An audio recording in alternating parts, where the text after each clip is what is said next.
नमस्कार दोस्तों, TGT PGT शिक्षक भर्ती समाचार 4 दिसंबर 2020 की प्रमुख खबर में आपका स्वागत है। टीजीटी पीजीटी शिक्षक भर्ती समाचार को विस्तार से देखने से पहले आपसे निवेदन है कि देव एकेडमी को सब्सक्राइब जरूर करिएगा। वीडियो अच्छा लगे तो लाइक शेयर कमेंट करना ना भूलिएगा मित्रों। यूपीएचईएससी अब नए सिलेबस पर होगी असिस्टेंट प्रोफेसर भर्ती परीक्षा। रिवाइज किया जा रहा पुराना सिलेबस 47 विषयों में 2016 पदों पर भर्ती के लिए जारी होना है विज्ञापन। उत्तर प्रदेश उच्चतर शिक्षा सेवा आयोग यूपीएचईएससी प्रदेश के अशासकीय महाविद्यालयों में असिस्टेंट प्रोफेसर की नई भर्ती के लिए विज्ञापन जारी करने की तैयारी कर रहा है, लेकिन इस बार असिस्टेंट प्रोफेसर भर्ती की परीक्षा नए सिलेबस के आधार पर आयोजित की जाएगी। इसके लिए यूपीएचएससी में सिलेबस रिवाइज किए जाने का काम चल रहा है। उच्च शिक्षा निदेशालय की ओर से यूपीएचईएससी की असिस्टेंट प्रोफेसर के 2016 पदों का अधियाचन भेजा चुका है। प्रदेश के अशासकीय महाविद्यालयों में रिक्त पड़े इन पदों पर भर्ती की प्रक्रिया यूपीएचईएससी को पूरी करनी है। इसके लिए पहले विज्ञापन जारी किया जाएगा, इसके बाद लिखित परीक्षा होगी और फिर इंटरव्यू कराया जाएगा। अंतिम चरण परिणाम घोषित किया जाएगा। नियमों के तहत हर 5 साल में भर्ती परीक्षा का सिलेबस रिवाइज होना चाहिए। आयोग ने असिस्टेंट प्रोफेसर भर्ती का पिछला विज्ञापन वर्ष 2016 में जारी किया था और इससे पूर्व वर्ष 2014 में सिलेबस रिवाइज हुआ था। इसी सिलेबस के आधार पर वर्ष 2016 में जारी विज्ञापन संख्या 47 के तहत असिस्टेंट प्रोफेसर भर्ती परीक्षा आयोजित की गई। 5 वर्ष में पाठ्यक्रमों में काफ़ी बदलाव आ चुका है। आयोग को असिस्टेंट प्रोफेसर के 2016 पदों पर भर्ती के लिए नया विज्ञापन जारी करना है। यह भर्ती तकरीबन 47 विषयों में होनी है। ऐसे में आयोग 6 साल बाद इस भर्ती विषयों का सिलेबस रिवाइज कर रहा है। असिस्टेंट प्रोफेसर की अगली भर्ती विज्ञापन संख्या 50 के तहत प्रस्तावित है। आयोग इस नई भर्ती के विज्ञापन के साथ संशोधित सिलेबस भी जारी करेगा। यूपीएचईएससी के अध्यक्ष प्रोफेसर ईश्वर शरण विश्वकर्मा का कहना है कि आयोग अपने स्तर से सभी तैयारियां पूरी करने में लगा है। सिलेबस भी रिवाइज किया जा रहा है। विशेषज्ञों को इसकी जिम्मेदारी सौंपी गई है। आयोग की ओर से जल्द ही असिस्टेंट प्रोफेसर के 2016 पदों पर भर्ती के लिए विज्ञापन जारी किया जाएगा।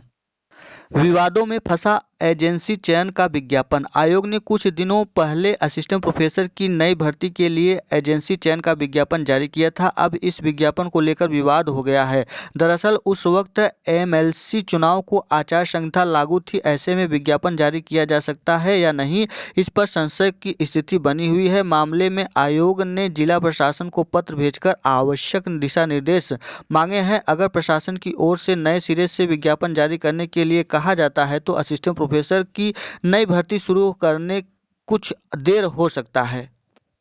शैक्षिक आरक्षण को लेकर फिर फंसा पैच। असिस्टेंट प्रोफेसर के 2016 पदों पर भर्ती के लिए विज्ञापन जारी होने से पहले शैक्षिक आरक्षण को लेकर फिर से पेच फंस गया है। निदेशालय की ओर से आयोग की ओर से निदेशालय को पत्र भेजकर कहा गया है कि आरक्षण का निर्धारण विभाग करते हैं। इसके साथ ही आयोग के निदेशालय को आरक्षण निर्धारण के लिए कुछ सुझाव भी दिए हैं ताकि मामले का निपटारा जल्द हो और आयोग विज्ञापन जारी कर सके।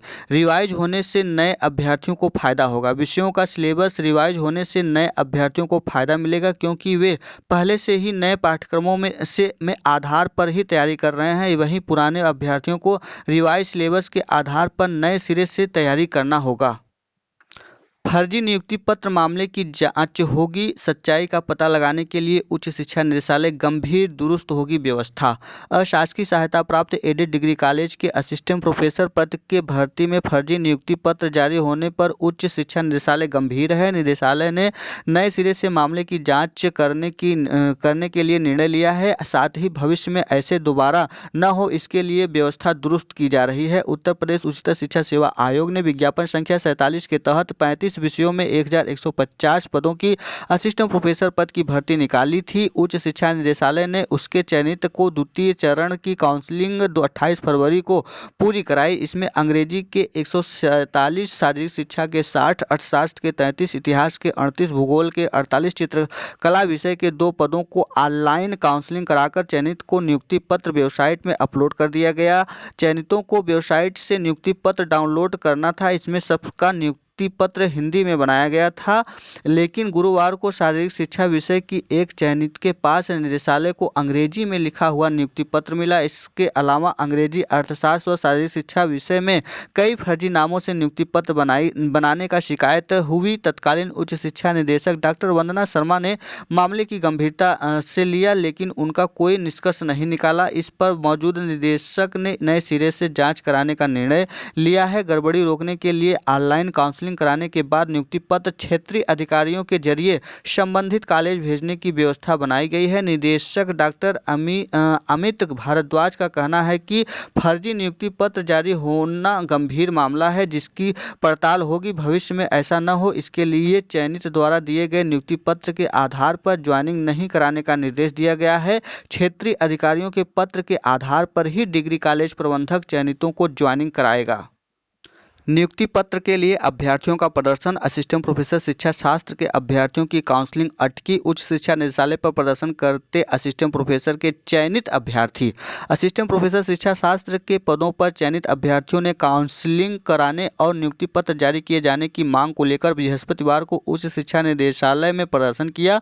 उच्च शिक्षा निदेशक ने अभ्यर्थियों को आश्वासन दिया कि जल्द ही काउंसलिंग कराकर नियुक्ति पत्र जारी कर दिया जाएगा। प्रदेश के अशासकीय महाविद्यालय में नियुक्ति विज्ञापन संख्या 47 के तहत 35 विषयों में असिस्टेंट प्रोफेसर के 1150 पदों पर भर्ती के लिए परीक्षा आयोजित की गई थी। इसमें से 34 विषयों में चयनित अभ्यर्थियों की काउंसलिंग कराकर उन्हें नियुक्ति पत्र जारी कर दिया जा चुका है। सबसे अंत में असिस्टेंट प्रोफेसर शिक्षा शास्त्र के 100 पदों पर परिणाम जारी किया गया। उच्चतर शिक्षा सेवा आयोग की ओर से चयनित अभ्यर्थियों की फाइलें उच्च शिक्षा निदेशालय को भेजी जा चुकी है, लेकिन अभ्यर्थियों की काउंसलिंग अभी शुरू नहीं कराई गई है। इन मुद्दों पर चयनित अभ्यर्थियों ने बृहस्पतिवार को उच्च शिक्षा निदेशालय में प्रदर्शन किया। इसका कहना था कि परिणाम आए तकरीबन 1 माह पूरा होने जा रहा है। ऐसे में चयनित अभ्यर्थी अपने समकक्षों से जूनियर हो गए हैं। इसका असर उनके वेतन, प्रमोशन और यहां तक कि पेंशन पर भी पड़ेगा। अभ्यर्थियों ने उच्च शिक्षा निदेशक से मिलकर मांग की है कि अन्य विषयों में वेटिंग लिस्ट के अभ्यर्थियों की नियुक्ति से पहले शिक्षा शास्त्र में चयनित अभ्यर्थियों को नियुक्ति पत्र जारी किया जाएगा। अभ्यर्थियों के मुताबिक निदेशक ने आश्वासन दिया है कि इस माह काउंसलिंग कराकर नियुक्ति पत्र जारी कर दिया जाएगा। हिंदी के चयनितों ने भी कॉलेज आवंटन की मांग की। असिस्टेंट प्रोफेसर हिंदी में चयनित अभ्यर्थियों में से 9 अभ्यर्थी को काउंसलिंग के बाद भी कॉलेज आवंटन नहीं किया जा सका है। शिक्षकों के प्रमाण पत्रों की जांच अधूरी, रिपोर्ट तलब, सत्यापन शुल्क मांग रहे हैं कई विश्वविद्यालय। जिले में राजकीय विद्यालयों में नियुक्त शिक्षकों के शैक्षिक अभिलेखों का सत्यापन कराया जा रहा है। करीब 6 महीने से चल रहे सत्यापन में अब तक प्रक्रिया पूरी न होने को लेकर अपर शिक्षा निदेशक ने पूरे मामले पर संयुक्त शिक्षा निदेशक से रिपोर्ट तलब किया है। देरी की वजह कई विश्वविद्यालय द्वारा सत्यापन शुल्क मांगा जा रहा है। राजकीय और सहायता प्राप्त विद्यालयों में चयनित शिक्षकों की प्रमाण पत्रों की जांच कराई जा रही है। जिले में से ऐसे 1400 शिक्षक हैं जिनके शैक्षिक अभिलेख को शिक्षा विभाग की ओर से महात्मा गांधी काशी विद्यापीठ, बीएचयू गोरखपुर विश्वविद्यालय, पूर्वांचल विश्वविद्यालय जौनपुर, संपूर्णानंद संस्कृत विश्वविद्यालय सहित अन्य जगहों पर जांच के लिए भेजा गया है। जानकारी के मुताबिक विश्वविद्यालय द्वारा अभिलेखों के सत्यापन का शुल्क भी शिक्षा विभाग से मांगा जा रहा है। इसको लेकर नया संकट खड़ा हो गया है। संयुक्त शिक्षा निदेशक अजय द्विवेदी ने बताया कि वाराणसी मंडल में कोई भी विश्वविद्यालय शुल्क नहीं मांग रहा है। अपर शिक्षा निदेशक को इसकी जानकारी दी जा चुकी है। उन्होंने शुल्क लेने वाले विश्वविद्यालयों की जानकारी मांगी थी। शिक्षकों के कागजात का सत्यापन भी जल्द पूरा किया जाएगा। टीईटी फरवरी में एनआईसी की हरी झंडी के बाद कार्यक्रम जारी हो गया है। प्रदेश के राज्य शिक्षक पात्रता परीक्षा टीईटी फरवरी में होगी। परीक्षा नियामक प्राधिकारी कार्यालय ने एनआईसी की टीईटी के ऑनलाइन आवेदन लेने के लिए सॉफ्टवेयर तैयार करने का प्रस्ताव भेजा है। प्रदेश सरकार ने परीक्षा नियामक प्राधिकारी सचिव को फरवरी-मार्च में टीईटी कराने की मंजूरी दी है। प्राधिकारी सचिव अनिल भूषण चतुर्वेदी ने बताया कि टीईटी के लिए ऑनलाइन आवेदन लिए जाएंगे। एनआईसी की ओर से उसका सॉफ्टवेयर तैयार करने के साथ आवेदन पत्र ऑनलाइन जमा करने की प्रक्रिया को पूरा किया जाएगा। एनआईसी को इसके लिए प्रस्ताव भेजा गया है। एनआईसी की हरी झंडी के बाद टीटी में आवेदन पत्र जमा करने और परीक्षा की तिथि घोषित की जाएगी। नियुक्ति पत्र मिलेंगे, स्कूल का अब बाद में होगा आवंटन। शासन के निर्देश तक बीएसए ऑफिस से संबंध रहेंगे नए टीचर। 804 में से 751 अभ्यर्थियों की ही काउंसलिंग कराई गई फर्रुखाबाद में। ये था आज का टीजीटी पीजीटी शिक्षक भर्ती समाचार 4 दिसंबर 2020 की प्रमुख खबरें। वीडियो अच्छा लगा हो तो देव अकेडमी को सब्सक्राइब, लाइक, शेयर, कमेंट करना ना भूलिएगा दोस्तों। वीडियो में अंत तक बने रहने के लिए बहुत बहुत धन्यवाद। फिर मिलते हैं एक नई सूचना के साथ, तब तक के लिए नमस्कार।